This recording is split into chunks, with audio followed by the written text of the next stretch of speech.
I know that sounds crude.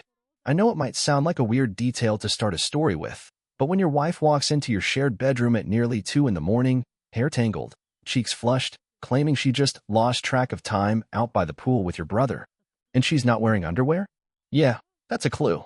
That's the kind of thing that sticks in your brain like a rusty nail. Let me back up. My name's Mark. 36 years old. Warehouse foreman out in Central Ohio. Blue collar, Carhartt jacket, cracked screen iPhone, lunch in a dented tin box every day for work. I got a leather wallet that used to belong to my old man, and I carry it everywhere. It's not much to most people, but it's got a photo of my mom and dad inside from 1984, back when love felt real. The wallet's all creased and smells like tobacco and motor oil. It keeps me grounded. It keeps me sane. 3 years ago, I married Rachel. Tall, perfect teeth, blonde with legs for miles and a smile that could shut down a bar full of men. She was everything I thought I wanted. Classy, sharp, fashionable, and funny in a way that made you feel like the joke was just between you two. The kind of woman who turned heads in the grocery store, who wore perfume that lingered in the sheets. I was proud to have her on my arm. I thought she loved me. But back to that night. It was my dad's 65th birthday. Big weekend celebration. My folks still live in the house I grew up in a quiet cul-de-sac outside Columbus. House has 5 bedrooms, big backyard, and a kidney-shaped pool they had installed back in the early 2000s when my brother, sister, and I were still young enough to cannonball without back pain. Rachel and I were invited to stay the weekend. So was my older brother, Aaron. If you've ever had someone in your life who seems built to make you feel small, you'll know what I mean when I talk about Aaron.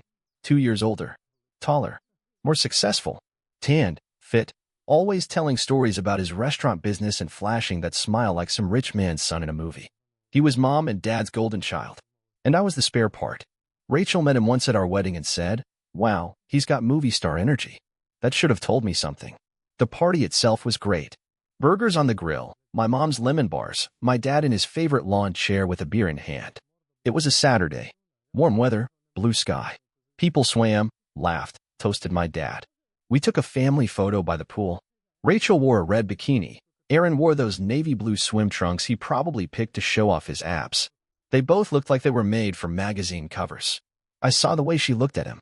I remember standing by the grill, flipping burgers, and glancing over to see Rachel laughing at something Aaron said. Her hand touched his forearm. It lingered. And then she bit her lip. Not a full bite, a tug, really, like she was trying to hide a smile. Something inside me whispered, "You're not imagining that." I drank too much that night. We all did.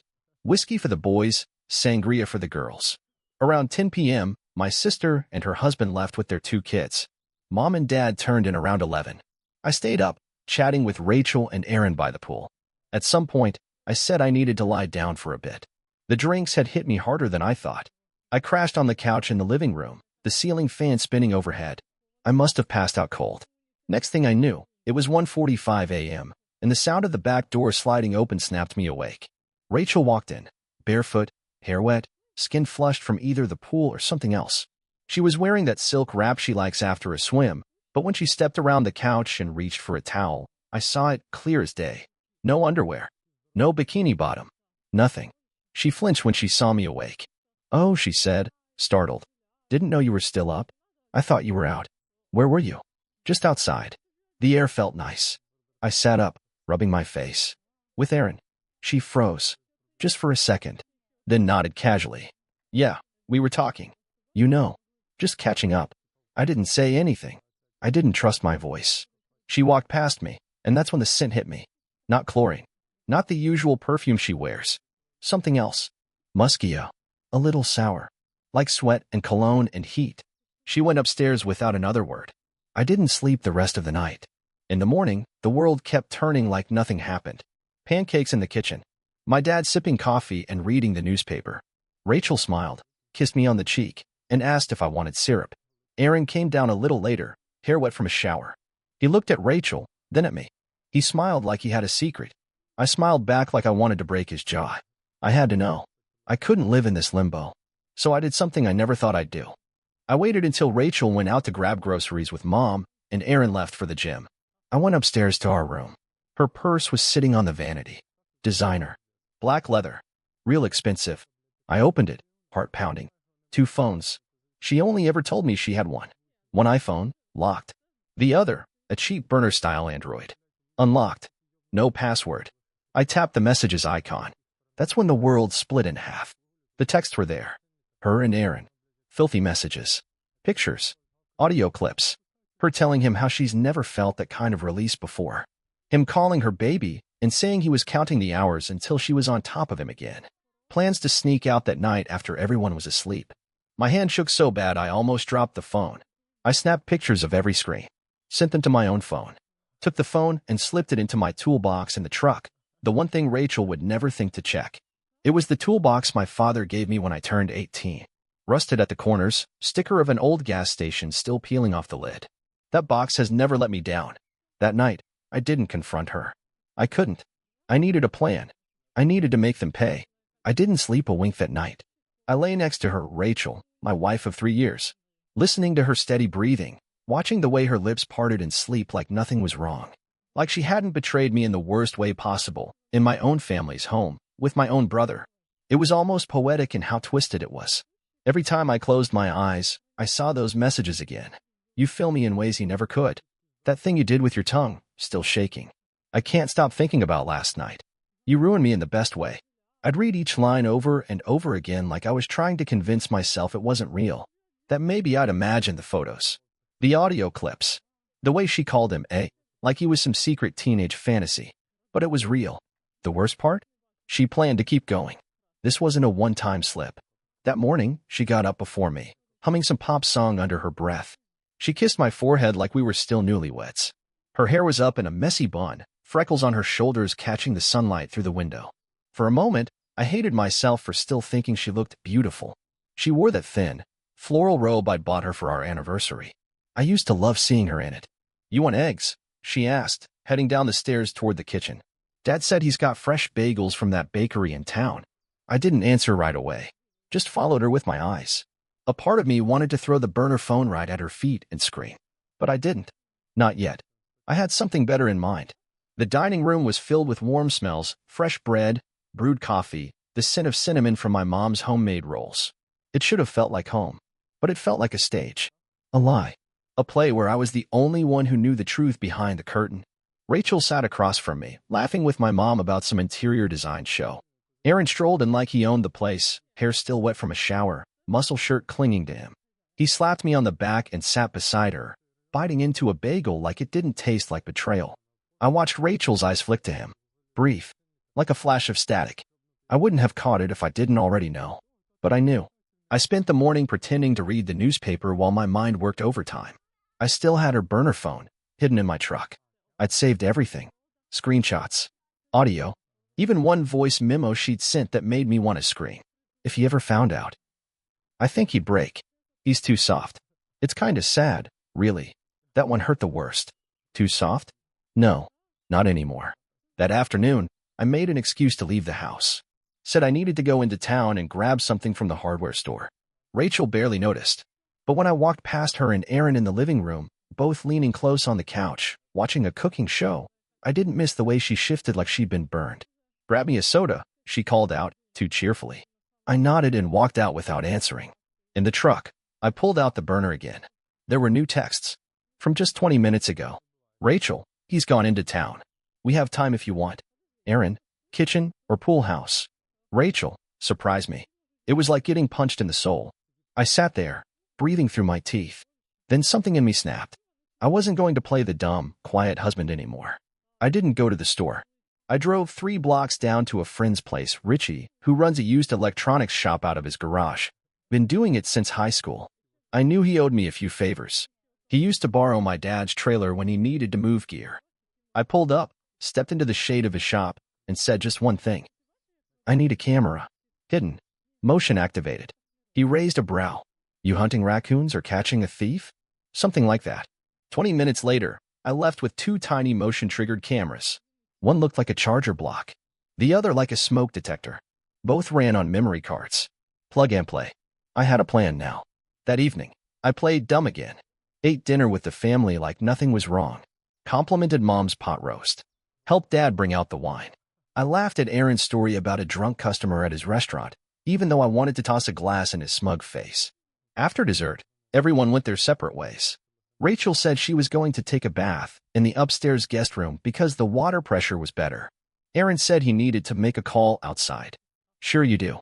As soon as the house was quiet, I slipped into the guest room Rachel had claimed. I found her purse. The main phone was inside, still password locked.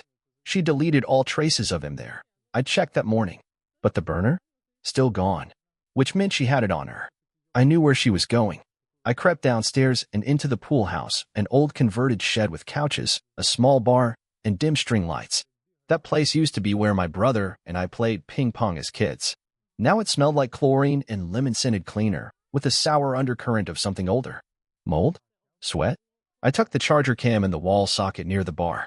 The smoke detector one I mounted on the ceiling beam near the couch. Then I left. Went back to the main house.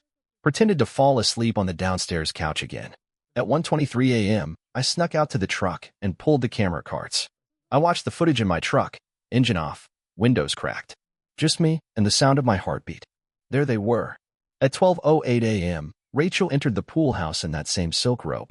Aaron followed 5 minutes later. They didn't talk much. Just went at it. Like animals.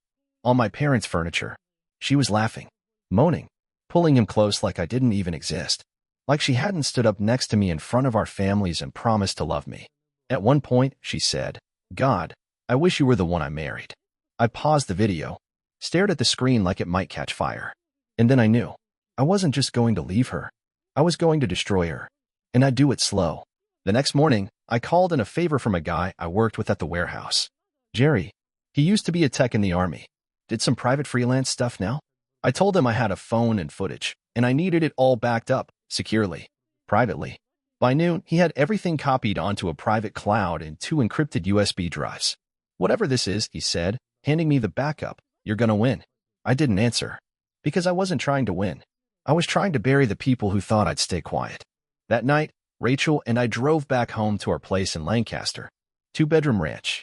Nice little porch, wind chimes from her mom hanging by the door. It used to feel like a sanctuary. Now it felt like a crime scene. As soon as we stepped inside, I said I needed air. She nodded and went to unpack. I sat out on the porch, opened my leather wallet, and pulled out the photo of my parents. 1984, July. My dad in a sleeveless flannel, my mom in a sundress, holding a younger me in her lap. They always looked happy, like they had no secrets. I held the photo for a long time.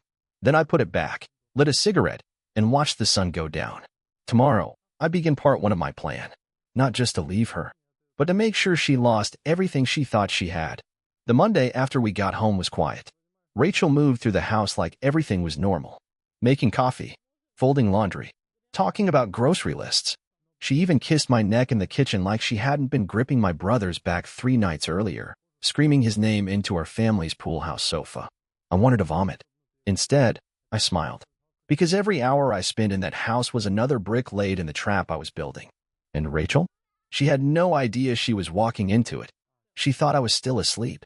She thought I didn't know. That made her dangerous, but it also made her sloppy. That morning, while she was out running errands, I opened the old red toolbox in the garage. My dad gave it to me when I turned 18. Rusted edges, 1 busted clasp, and a handle that squeaked every time you lifted it. It smelled like metal, dust, and history. Inside, socket wrenches, pliers, the burner phone, and the USB backup from Jerry. But now I added something else, a black leather-bound notebook. Every lie she told me from now on, I'd write it down.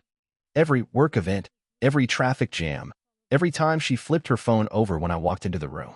I'd log it with the time, date, and what I knew really happened. The first week back was surveillance. I told her I had to work extra shifts, inventory backlogs, holiday freight, anything to explain why I was gone late. In reality, I sat in the parking lot of our local public library, tapping through her GPS data and watching the tracker I'd hidden under her passenger seat back when I'd started getting suspicious. 3 times she told me she was going to yoga. 3 times she drove to a boutique hotel just outside of town, same one from the pool house camera footage. The Pine Garden Inn. I looked it up. Rooms rented by the hour. Classy. The 4th time, I followed her. Parked across the street behind an abandoned cafe. Watched her step out in a short dress and wedge heels, looking every bit like a single woman heading to a date. At 7:17 p.m., my brother pulled in. Same smug look. Same BMW. She ran to him like she was 17 and it was prom night. He put his hand on the small of her back. She kissed his cheek. I filmed all of it from the window of my truck. Not because I needed more evidence, but because I needed to feel it, to burn it into my brain. They disappeared inside. I waited 48 minutes. Then I drove home, poured myself a drink, and wrote in the notebook. Tuesday, 7:17 p.m. Told me she had hot yoga. Checked her gym bag. No mat. No towel. Hotel footage. Arrived with Aaron. Room 204. 8:06 p.m. Exited. Hair messy. Wore sunglasses inside. No shame. That night, she came home smelling like lavender and someone else's body wash. She slipped into bed and whispered, "I'm sore from stretching." I almost laughed. I wrote that down too. Here's what you need to understand about Rachel. She wasn't just a liar. She was a professional. She'd learned to weaponize softness, weaponize vulnerability. She'd trained herself to seem real, to seem trustworthy. And she knew exactly how to get what she wanted, especially from me. Like that Friday, when I came home early and found her in tears on the floor of the hallway, mascara down her face, knees pulled to her chest. She looked up at me like a kicked puppy. My mom called. She sniffed. "She's sick. They think it might be serious."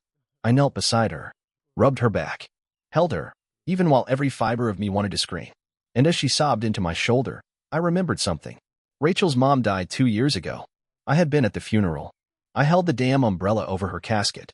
I waited until she fell asleep that night and snuck back into her purse. 2 phones again. The burner was off. Main phone, same story, locked. But I noticed something new.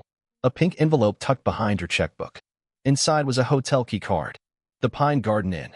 Room 204. A note scribbled on the envelope in blue ink. Tuesday nights. Always. I didn't take the card. I didn't even touch it. I just closed the purse, backed out of the room, and stood in the hallway for 10 full minutes. Tuesday nights. Always. That weekend, I drove 2 hours to a place my cousin owned in Kentucky.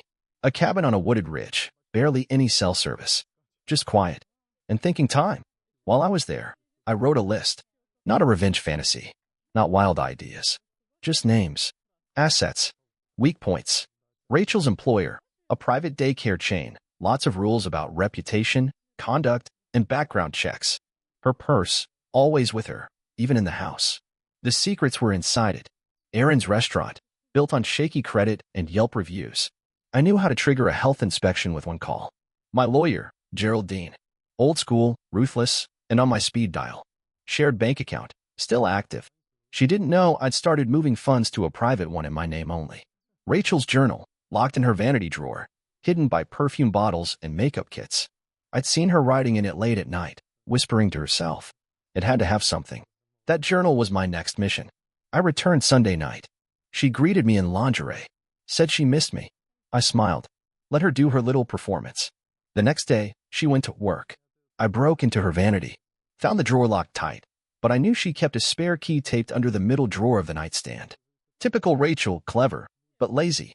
The journal was thick, matte leather, pink ribbon bookmark. First page, blank. Second page, codes. Literally strings of numbers and letters. Like passwords. Half in cursive, half printed. I snapped photos. Third page, Tuesday dreams. A under me. Fireworks. That wasn't metaphor. That was a confession. I flipped through page after page, list of lies, things she told me to keep track of which version of herself I was supposed to believe. Told Mark I was with Elle this time. He bought it. Can't let him know I was at the doctor. Missed my pill for a week. Should be fine. If not. That one stopped me cold. If not, I took the whole journal, tucked it under the liner of my toolbox. It felt like holding a loaded weapon. Because now, I didn't just have proof of cheating. I had evidence of premeditation. When I didn't expect. I got a call from my cousin. The one with the cabin. "Hey, weird question," he said. "Your brother Aaron. He was out near my place this weekend. Didn't say hi or anything. Just saw his car at the gas station in town." I blinked. "You sure it was him?" "Yeah, man. Same black BMW. He had a girl with him. Blonde. Tall. Wearing red. Rachel owns one red dress. Only one. I hadn't seen it in a while. Tuesday nights, and now weekends? This was a second life. That night, I stared at Rachel across the dinner table. She smiled. Told me a story about a funny kid at work who stuck crayons in his ears. I nodded. Chewed my food. And underneath the table, in my lap, I clutched that old leather wallet. The one with my parents' photo. My anchor. My reminder. This ends with justice. Not with yelling, not with tears, but with her sitting in the ruins of her life, wondering how it all fell apart while she was too busy spinning lies. I was almost ready. One more step. Then I'd press the button. The Monday after I read Rachel's journal, I stopped thinking like a husband, and I started thinking like a trapper. Every move she made from that point on, I let happen. I let her lie. I let her sneak around. I let her believe I was still that slow, tired man who kissed her goodnight and asked about her day. I wasn't him anymore. I was someone else. Someone quiet, cold, precise. And I had every tool I needed. It started with the emails. I made a burner Gmail account under a fake name, Client Support 987. Used a VPN and an old laptop Jerry helped me wipe clean. I knew Aaron's restaurant was hanging by a thread. I also knew his kitchen was barely holding together. He bragged once at a cookout that he had a guy who helped him pass surprise inspections with bribes and favors. So I tested that. I sent one anonymous tip to the state's food safety office. Short, plain, specific. You might want to check the storage and kitchen of Redacted in Lancaster. Multiple concerns. Expired product. Rodents. Staff not trained. 2 days later, an inspector showed up. By the end of the week, they were temporarily shut down for a deep sanitation audit. That was step one. I watched Aaron post some vague rant on Facebook about jealous losers trying to sabotage success. I screenshotted it and saved it to my revenge folder. Meanwhile, I stayed close to Rachel. Closer than ever. She didn't suspect a thing. In fact, I think my sudden affection made her relax even more. She started leaving her purse around again. Started dressing more freely at home. Started humming songs while cooking like she hadn't betrayed me body, soul, and name. One night, she even looked up from her phone and said, "It feels like we're finally coming back to center." I almost choked on my drink. That same phone, by the way, I'd already cloned it. Jerry helped again. Took 5 minutes with the right gear while she was asleep. All her messages, backup drives, cloud syncs, they were mine. Her life wasn't hers anymore. It was data, evidence, fuel. That Friday was my turning point. Rachel was in the shower. Steam filled the room, and I heard her humming. I knew the song. It was the same one I caught her playing in that video from the pool house security cam. Like some twisted soundtrack to betrayal. While she rinsed her hair, I pulled the envelope she'd stashed in the medicine cabinet. Inside, that same hotel key card. Same blue ink. Tuesday nights. Always. I took the card, placed it back gently. But this time, I slipped a folded note in behind it. Just 5 words, printed in block letters. I know everything. Keep lying.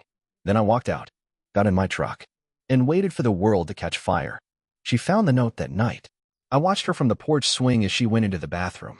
Heard the pause. Then silence. A long stretch of it.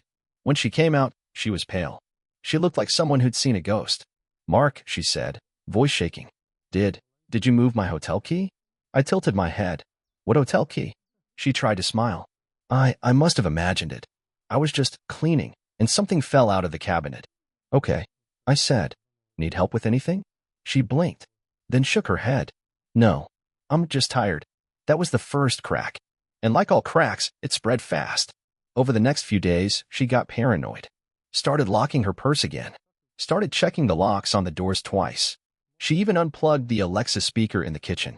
She was unraveling. Meanwhile, I stayed calm. Made French toast on Sunday morning. Kissed her hand while we sipped coffee. She was married to me, but living with the ghost of the truth. And she knew it. The following week, I made my second anonymous tip. This time to Rachel's employer. Typed it in a library on a guest login, printed it out, and mailed it with no return address. You may want to look into the off-hours activities of one of your staff, Rachel, redacted. Her public behavior may be in direct conflict with the standards expected at company name. Check her online records. Photos, private messages, all publicly discoverable. I'd be concerned, especially if she's working around children. I knew they had a strict code of conduct. I also knew she once posted a bikini selfie from the pool house to her secret Instagram account, the one she used to DM Aaron. It had the company's uniform hanging on a hook in the background. The next Friday, she got a call from HR. I watched her face fall as she listened. "I don't understand," she kept saying. How did you?" "No, of course I'm professional. This is a misunderstanding." After she hung up, she stared into space for a long time. That night, she barely spoke at dinner. I almost felt bad. Almost. A deeper lie. One she hadn't prepared for me to uncover. It happened by accident. I was cleaning out our closet. Well, pretending to when I found a small pouch stuffed behind her winter scarves. Inside, a pregnancy test. Positive. But that wasn't the worst part. It was dated. For weeks old. For weeks, after I stopped touching her. After the last time we were intimate. I sat on the floor of our closet for almost 10 minutes, staring at that little piece of plastic. This wasn't just infidelity. This was legacy theft. She was planning to raise a child and call it mine. I didn't say a word. Not yet. I needed one last piece. So I invited my parents over for Sunday lunch. Rachel was polite. Smiling, charming, pouring iced tea, wearing that yellow sundress she knew my mom loved. Halfway through lunch, Dad asked, "So, anything new on the horizon?" Rachel flinched, then smiled, put her hand over mine, and said, "Maybe." That was it. That was the moment. She was going to lie straight to their faces. To my family. I excused myself and went inside to get more ice. Instead, I pulled my phone and opened the video from the pool house, copied it to a thumb drive, slipped it into a small padded envelope, wrote my lawyer's name on the front, and slid it into the mailbox. That night, I couldn't sleep. Not from nerves, but from clarity. I knew what I had to do. First thing the next morning, I packed a duffel bag with only the essentials. I left behind my wedding ring. I placed it on the nightstand next to her burner phone, which I had recharged and left open, messages from her and Aaron on full display. Then I took my old leather wallet, the one with the photo of my parents, and tucked the ultrasound photo inside it. I left a single note on the kitchen counter. "Rachel, the child isn't mine. The house isn't yours. The truth is coming. Mark." Then I walked out the door and didn't look back. By 3 p.m., I was in my lawyer's office. By 5 p.m., the divorce papers were drafted. Irreconcilable differences, backed with attached digital media, printouts of text messages, and signed witness affidavits from Jerry, Richie, and 2 employees at Aaron's restaurant who confirmed off-hours visits from a blonde woman in a red dress. Everything was in motion. And Rachel? She still thought she could talk her way out of it. She had no idea what was coming. 3 days after I left Rachel, silence was the loudest sound in the world. She didn't call. She didn't show up crying on the porch. She didn't beg. She texted.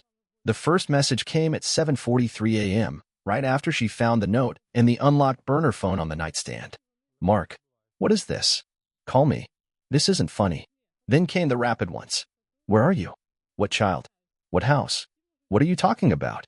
You're scaring me. Can we talk like adults? You don't want to do this. You'll regret it." She always said things like that. Framed her fear like concern. Her threats like mercy. But I didn't regret anything. Not walking out. Not sending the proof to Gerald. And not preparing what was about to happen next. I spent the next day at my cousin's cabin, drinking black coffee, watching the trees blow, and answering emails from my lawyer. Gerald had drawn up the petition, finalized the filings, and attached the evidence packet, screenshots, GPS logs, printed text conversations, audio clips, and a copy of the hotel room footage burned to USB. "This is open and shut," he told me over the phone. "She can contest it, but she'd get slaughtered." "Good," I said. "She deserves worse." That night, Rachel called my mother and cried, told her I'd abandoned her, said she was pregnant and scared, said I'd left in the middle of the night without a word, acting irrational. Then she called my sister and said she was worried about me. Then she tried to call my dad, only he didn't pick up, because I'd already called them first, told them everything, and they'd agreed. We were going to settle this in person. It was my idea. A family sit-down. I didn't want courtroom drama first. I wanted the truth laid bare in the very house where it all started. So we planned it for Saturday. My parents' living room. Same house where we took family pictures, blew out birthday candles, opened Christmas presents. The same room where Rachel smiled across from Aaron like she wasn't ripping my soul in half behind my back. She showed up dressed in white. Aaron walked in behind her in dark denim and aviator shades like he was trying to land a part in a reality show. They sat on the love seat. I sat across. My parents took their usual seats, Mom by the window, Dad in the recliner. My sister sat on the stairs, arms folded tight. I said nothing at first. Just reached into my bag and pulled out the USB. I plugged it into the TV and hit play. It started quiet, footage from the pool house camera. Rachel, in her silk robe. Aaron, shirtless, smug, walking in like he owned the night. Then the moans. Then the whispers. Then her voice. "God, I wish you had the same one like your brother." Everyone froze. My mother covered her mouth. My sister's head dropped. My father didn't blink. just stared dead ahead at the screen like he'd gone somewhere else in his head. I paused the video and turned to Aaron. "You ever think about that, man?" I said. "Your own brother's wife." And that's what she said in the middle of it all. Aaron's mouth opened, but no sound came out. I guess it was never enough being the older one. I went on, steady now, strong, taller, more successful, bigger. "You always needed more, didn't you?" I looked at Rachel. "You told him I didn't measure up," I said quietly. "That's what you said. God, I wish you had the same one like your brother." Rachel didn't deny it. She didn't even look ashamed. She just stared at the floor like she was waiting for lightning to strike and spare her the moment. My sister stood up and walked out of the room. My father finally spoke. He looked at Aaron, his firstborn son, and said just 2 words. "Get out." They both stood. Aaron tried to speak. "Dad, it wasn't like that, eh?" My mom cut him off. "Don't. Please. Just go." They walked out together, like the cowards they were. No tears. No apologies. Only silence behind them.